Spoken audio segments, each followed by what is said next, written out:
ಪೂರ್ವದಲ್ಲಿ ಒಬ್ಬ ರಾಜನಿಗೆ 4 ಹೆಂಡತಿಯರಿದ್ದರು.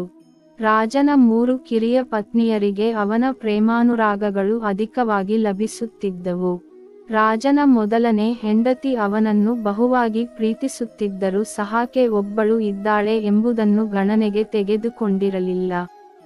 ಒಮ್ಮೆ ರಾಜನಿಗೆ ಮಾರಣಾಂತಿಕ ಕಾಯಿಲೆ ಬಂತು.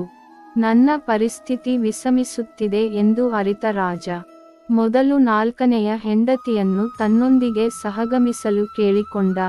ಇಲ್ಲ, ನಾನು ನಿಮ್ಮೊಂದಿಗೆ ಬರುವುದಿಲ್ಲವೆಂದು ಆಕೆ ಖಂಡಿತವಾಗಿ ಹೇಳಿದಳು. ನಾನು ನಿನ್ನನ್ನು ಎಲ್ಲರಿಗಿಂತ ಹೆಚ್ಚು ಪ್ರೀತಿಸುತ್ತಿದ್ದೇನೆ. ನಾನು ಮರಣಿಸಿದ ನಂತರ ಮೇಲಿನ ಲೋಕದಲ್ಲಿ ಒಂಟಿಯಾಗಿ ಇರಲಾರೆ ಎಂದು ಹೇಳಿದರೂ ಸಹ ಆಕೆ ಒಪ್ಪಲಿಲ್ಲ. ಅದಾದ ನಂತರ ಆತ ತನ್ನ 3ನೇ ಹೆಂಡತಿಯನ್ನು ಕರೆದು ಅದೇ ಬೇಡಿಕೆಯನ್ನು ಮುಂದಿಡುತ್ತಾನೆ. ನಾನು ಇನ್ನೊಂದು ಮದುವೆಯನ್ನು ಮಾಡಿಕೊಳ್ಳಲು ಬಯಸಿದ್ದೇನೆ ಎಂದು ಕಡ್ಡಿ ತುಂಡಾದಂತೆ ಹೇಳಿ ಅಲ್ಲಿಂದ ಹೊರಟು ಹೋಗುತ್ತಾಳೆ.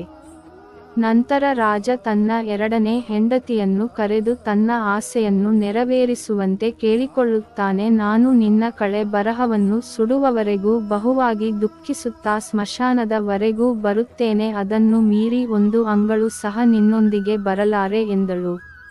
ಅದನ್ನು ಕೇಳಿ ರಾಜನ ಬಾಯಿಂದ ಮಾತೇ ಹೊರಡಲಿಲ್ಲ.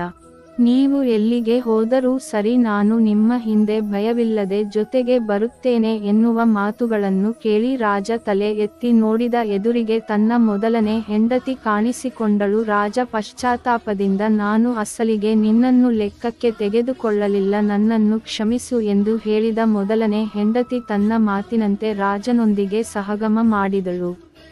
ನಿಜವಾಗಿ ಹೇಳಬೇಕೆಂದರೆ ರಾಜನಿಗಿರುವಂತೆ ನಮ್ಮೆಲ್ಲರಿಗೂ 4 ಜನ ಹೆಂಡತಿಯರು ಇರುತ್ತಾರೆ. ನಮ್ಮ 4ನೇ ಪತ್ನಿ ಎಂದರೆ ನಮ್ಮ ಶರೀರ. ಅದನ್ನ ನಾವು ಎಷ್ಟು ಪ್ರೀತಿಸಿದರೂ ಸಹ ಅದು ನಮ್ಮೊಂದಿಗೆ ಬಾರದು.